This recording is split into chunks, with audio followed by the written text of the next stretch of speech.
Makeup artist Jaanmoni അറസ്റ്റിൽ.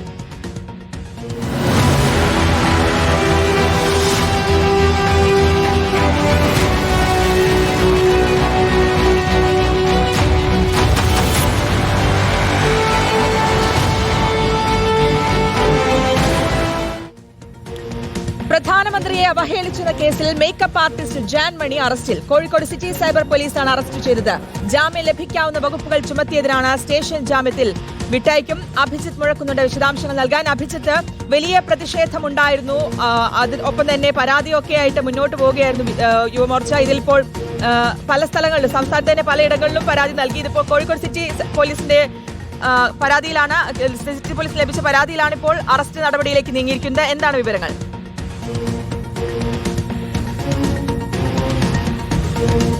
ശ്രുതി, CJP സമരത്തിന്റെ സമയത്താണ് ഇങ്ങനെയൊരു പരാമർശം അത് മേക്കപ്പ് ആർട്ടിസ്റ്റായ ജാൻമണിയിൽ നിന്നുണ്ടാകുന്നത്. പ്രധാനമന്ത്രി നരേന്ദ്രമോദിക്കെതിരെയായിരുന്നു ജാൻമണിയുടെ പ്രതികരണം. നരേന്ദ്രമോദിയെക്കുറിച്ചും അദ്ദേഹത്തിന്റെ മാതാവിനെക്കുറിച്ചും നടത്തിയ ചില പരാമർശങ്ങൾ അത് വലിയ വിവാദമായി. ഒരു ഓൺലൈൻ മാധ്യമത്തോട് സംസാരിക്കുമ്പോഴായിരുന്നു ജാൻമണിയുടെ ഇങ്ങനെയുള്ള പ്രതികരണം. അത് വൈറലായതിന് പിന്നാലെയാണ് പ്രതിഷേധം സംഘപരിവാറിന്റെ ഭാഗത്തു നിന്നുണ്ടാകുന്നത്. സൈബർ ഇടങ്ങളിലൊക്കെ വലിയ പ്രതിഷേധം ഇതിനെതിരെ ഉണ്ടായി. അങ്ങനെയാണ് സംസ്ഥാന വ്യാപകമായി തന്നെ ജാൻമണിക്കെതിരെ BJPയുടെ ഭാഗത്ത് നിന്ന് പരാതികൾ പോകുന്നത്. Kozhikode city police commissioner Shoukath അലിക്കും മഹിളാ മോർച്ച നേതാവായ നവ്യ ഹരിദാസ് ഒരു പരാതി നൽകിയിരുന്നു. ആ പരാതിയുടെ അടിസ്ഥാനത്തിലാണ് സിറ്റി സൈബർ പോലീസ് ഒരു കേസ് ജാൻമണിക്കെതിരെ രജിസ്റ്റർ ചെയ്യുന്നത്.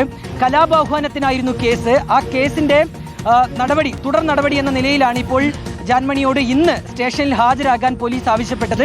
നിലവിൽ ഇപ്പോൾ ജാൻമണിയുടെ അറസ്റ്റ് സൈബർ പോലീസ് രേഖപ്പെടുത്തിയിരിക്കുന്നു.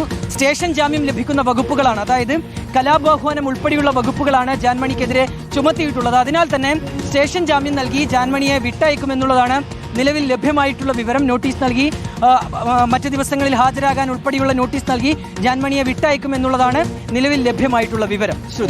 ജാമ്യം ലഭിക്കാവുന്ന വകുപ്പുകൾ ചുമത്തിയതിനാൽ സ്റ്റേഷൻ ജാമ്യത്തിൽ വിട്ടയക്കും. അഭിജിത്ത് മുഴക്കുന്നാണ് വിശദാംശങ്ങൾ നൽകിയത്.